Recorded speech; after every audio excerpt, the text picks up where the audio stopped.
Tom, a photographer with a rare talent for capturing the atmosphere of the moment, was known for his series of shots of abandoned buildings and places that urban legends whispered about. He had a special approach.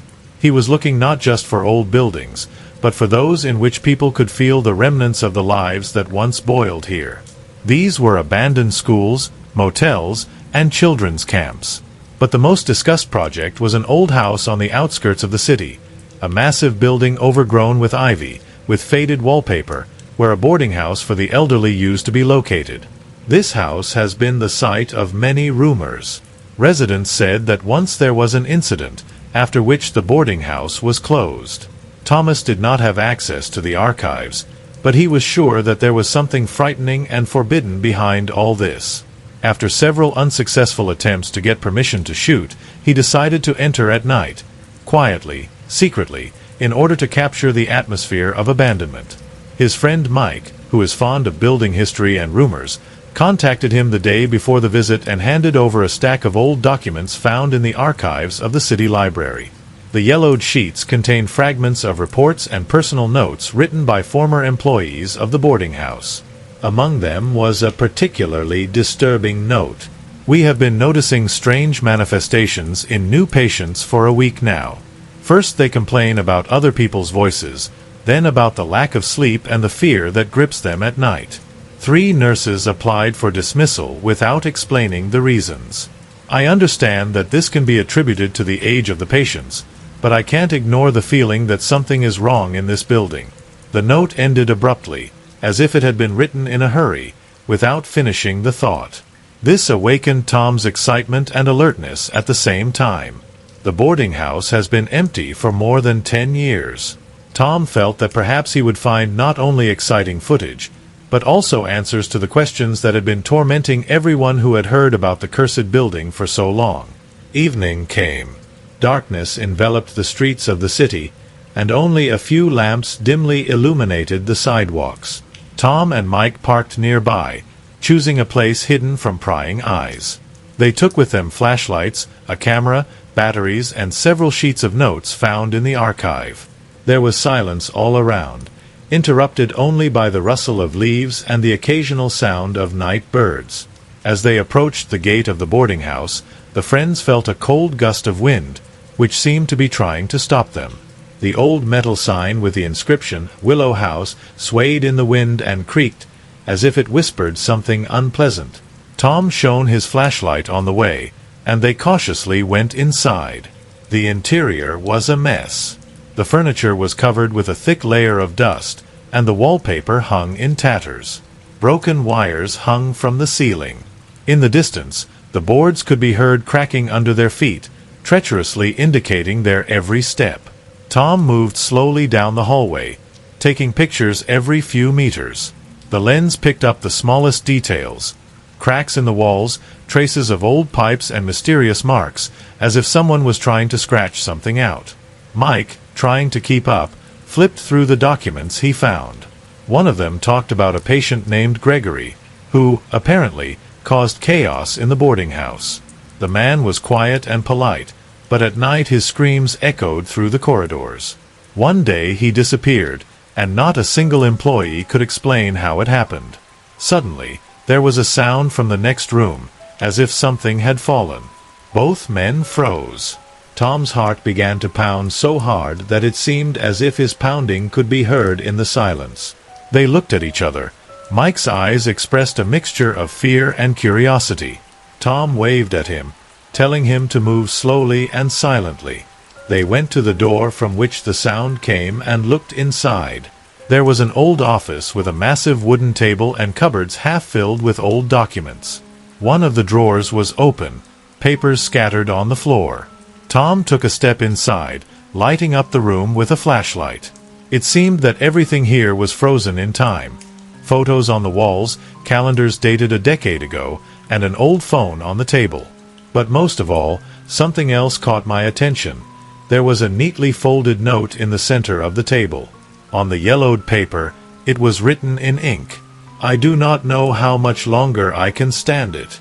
The screams don't stop, and every time I close my eyes, it feels like they're getting closer. Yesterday, in the silence of the night, I heard someone calling my name. Every day I become more and more convinced that these are not just my fantasies. We all need to leave." Mike read the note and felt a chill run down his spine. "Tom, this is getting too weird. These documents indicate that the staff also heard something at night. I do not know what happened here, but maybe this is not the place where we should be." But Tom was determined. He picked up the camera and started taking pictures of the office. Suddenly, the lamp on the ceiling swung, making a creaking sound. Mike rushed to the door, but stopped when he heard a muffled voice behind Thomas. "Did you hear that?" Tom pointed to the window. Outside, behind a layer of dirt and cobwebs, something like a shadow flickered. She was too quick to catch her features, but she was obvious enough to awaken fear. Mike felt his palms sweating and his breathing became heavier. "We have to leave," he whispered, looking at his friend, but Tom had already opened the door leading to the hallway. Halfway down the long corridor, where the walls seemed closer than they really were, the friends heard a rustle behind them. Both turned sharply and lit the way, but saw nothing. Tom continued to move forward, but now his steps were more cautious, and his gaze constantly wandered around. When they reached the stairs leading to the second floor, they felt a sharp smell of mold and dampness. Here, the walls were covered with old photographs of the residents of the boarding house. The faces in the pictures seemed too real. Their eyes seemed to be following their friends' every move. They climbed the creaking stairs, and every step echoed in the empty, gloomy corridors.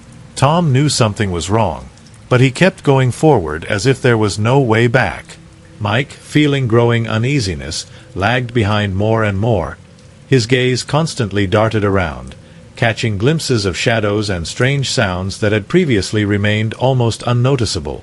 When they reached the second floor, the corridor turned out to be narrower and more confusing, with doors leading to the same vaguely forgotten rooms. It seems that this floor has not seen people for a long time. Dust in the air, cracked glass, dimmed lamps, all this made the atmosphere even more ominous. Tom went to one of the doors and carefully opened it. It was dark inside, but through the crack the flashlight illuminated strange markings on the walls, similar to drawings or signs. Mike stood back, hesitating to enter. "What is it?" His voice sounded anxious, as if these signs might not just be artful drawings, but something much more dangerous. Tom, ignoring his questions, entered the room. On the table in the center stood an old box, tied with ropes. "It's too obvious that she's been here for a long time." He bent down cautiously, trying to see what was inside, but suddenly there was that strange rustling again that they had heard downstairs. The rustling had intensified and was now becoming almost conscious, as if something or someone was moving nearby. Tom froze for a moment. He couldn't figure out where the sounds were coming from, but they were clearly getting closer. In a panic, he grabbed the box and quickly opened it. There was a note inside, just like in that office, only much older. It was stained and almost illegible, but a few words were still legible. "They're not leaving. They're watching us. To try to escape is to lose." As if to confirm his words, a strange, almost tangible chill suddenly enveloped the corridor. Mike came closer, and the same fear showed on his face as in Tom's eyes. "We're not alone here, Tom," he whispered, barely able to keep the tremor out of his voice. Tom looked back at the door they were walking towards. It was ajar, and the fog was visible behind it. It seems that everything around began to dim, absorb light, as if reality itself began to crumble into pieces. He hurriedly went to the door, but suddenly something rattled in the hallway, and they both turned sharply. The shadows they had seen before were now apparent. They moved as if sliding along the walls, and their contours gradually became clearer. They weren't just reflections of light, they were figures, people, or something similar to humans, but devoid of human appearance. Creatures with distorted facial features and blurred contour lines. "This can't be real," Mike croaked, but his voice broke on the last word. Tom didn't seem to hear him. He stood staring into the void, as if something had caught his attention in the darkest part of the corridor. His gaze was absorbed by some mysterious force, and he stepped forward, not noticing the horror that gripped his friend. "We have to leave, right now," Mike finally managed to squeeze out, and grabbing Tom by the shoulder, dragged him back. But Tom didn't move. "I can't. I have to stay. I need to understand what this is." His words were uncertain, as if he was in a trance. Mike screamed as he felt the cold tighten around his heart. The creatures, or what seemed to them to be creatures, began to approach, and their eyes seemed too bright in this darkness. Mike panicked at every glance. "Tom, please, we can't stay here." And at that moment, everything around them suddenly became hazy, and the ceiling began to descend. As if the building itself began to shrink, Tom came to his senses abruptly when Mike grabbed him by the shoulder again and pulled him towards the exit. He seemed a little confused, but when he saw his friend trembling with fear, he realized that it was time to act. "Come on," Mike breathed, and they almost ran to the stairs. But along the way, Tom noticed that their movements had become difficult. The stairs became slippery underfoot, and the air became heavy. Climbing up, they almost slipped several times, almost losing their balance, since there was not even the slightest hint of fresh air in the corridor. When they reached the ground floor, everything was quieter than before. The sound of their footsteps no longer echoed through the empty house, as if they were treading on some soft carpets. Pausing for a second to catch his breath, Tom again felt a strange tension in the air that did not go away. It's not okay." Mike looked around again, as if something restless was gnawing at him from the inside. "We still don't know what happened to this place." Tom nodded. He himself felt a strange heaviness cover them more and more, but he could not explain what exactly felt so alien and scary in this place. They reached the door leading outside, and Tom, despite his alarm, pulled on the handle. But the door was locked. "What the hell?" Mike blurted out, and he tried to push her. Breathing heavily, Tom also tried to open it, but to no avail. He panicked, and his hands began to fiddle nervously with the door. "Okay, let's look for the window," Mike said, distracted by the search for another way out. They began to inspect the walls and the corridor. It looked like there was too little room for shelter and exit. It seems the building wasn't as big as they thought it was when they entered. Mike turned back to the door, trying to figure out what was wrong. His mind was full of questions. It wasn't just an abandoned house or an empty office. It was a trace of the remaining people, their sense of presence. "I feel like there's something wrong here," Mike said, examining the floor. "It's like they belong to someone, but they're not alive." Tom, before he realized what he was doing, went to the wall and knocked on it. There was a distinct sound from the impact, as if something inside was empty. He continued to knock, and soon a small crack appeared on the wall. "It can't be." Mike walked over to him and examined the damage. Could it be some kind of hidden passage? "Did you find something?" Tom froze and began to carefully move away part of the wall. To his surprise, she began to move away, revealing a narrow passage covered with dust and cobwebs. In the dark corridor they found, only their breathing could be heard. "It's weird," Mike said, "but we have to go somewhere anyway, otherwise we won't get out of here." Tom didn't mind. He wasn't sure what had happened, but something about this place made him keep walking. As they stepped into the passageway, the floor became hollow under their feet again, as if they were walking through an old basement. After walking a few meters, they saw another door, but it was slightly ajar. There was silence inside. Without feeling the slightest fear, Tom cautiously opened the door. The room they entered was small. An old lamp stood on the table, barely illuminating the room. On the shelves along the walls were the same old boxes they had seen in other rooms, all covered with dust. But the strangest detail was the fact that among all this they found another note. It was almost the same as the one in the office, but this time the text was clearer, without spots. Tom carefully picked up the note from the table. This time his hands were not shaking. He read slowly, trying to make sense of every word, but something in his eye twitched when he realized that this was not just another warning note, but something much more disturbing. If you are here, then you have found more than just a way out. It's the same here. And there is no one who can help. It's too late. Tom felt a chill run down his spine, but continued to read. Everyone who tried to leave here faced the fact that they could not return. I tried, but it got worse every time. Go away. Don't stay.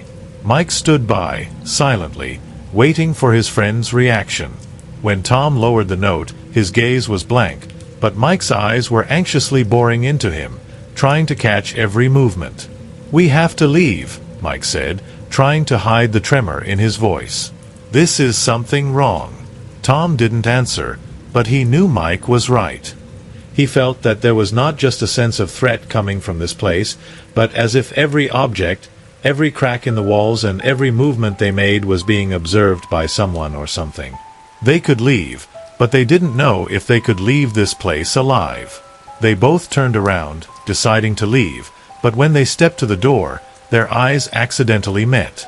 From the dark corner of the room where the old boxes stood, there was a sound as if someone abruptly stood up from his seat, and something heavy rustled on the floor. They both froze. Without making a sound, they stood as if someone was watching them, hiding in dark corners. Mike sighed softly and tugged at Tom's sleeve. "Please, let's just leave," he said in a strangled voice. But Tom was already at the door. He opened it and they went back into the hallway, trying to hold their breath, but the sound of footsteps echoed off the walls, as if someone else was walking behind them. Then, when they were in the hallway, everything became even more strange. The floor suddenly turned out to be completely smooth, as if it were made of rubber, and the air became heavy, with a smell of old raw materials and a stench that could not be ignored. Suddenly Mike stopped, turning to Tom with an astonished face. "Do you hear that?" he whispered. Tom listened. At first it seemed to him that it was just their own footsteps, but soon he realized that it was a different sound, quiet and almost imperceptible. But it got louder with every step. The sound of footsteps, but not theirs, not human ones. It was something heavy, footsteps with a metallic clang, as if someone was dragging something hard and bulky behind them. Mike was looking at Tom, his eyes wide open. For a moment, they both froze in horror. "It can't be," Mike said in confusion, but he started moving anyway. "We are not alone. We are not alone." Tom was silent because there was only one thing in his head. He needed to get out. He headed for the door at the end of the corridor, but just as his hand was about to reach the handle, the door suddenly swung open. Tom took a step back, and in front of him was not a man, but a figure in an old torn suit. It wasn't a living thing, it was just there. His face was blurred, as if all the details were distorted, like a reflection in water that was about to splash. He took a step towards them without making a single sound. It all happened slowly, but at some point Tom and Mike realized that it wasn't just something strange. It was something that had died long ago, but still remained in this place. Trying to leave, they rushed to the stairs, but after walking a couple of steps, they suddenly stopped. The whole space around them seemed to shrink, and it became unbearably difficult to breathe. The walls seemed to be pressing down on them. It wasn't just a building, it was a nightmare in which everything was frozen, where there were no exits, and all these curses left in the records were real. Tom tried to grab Mike's arm, but Mike, with a crazy look, kept trying to get away. He was shouting something, but his voice was muffled and empty. The sound squeezed his chest, and Tom could barely breathe.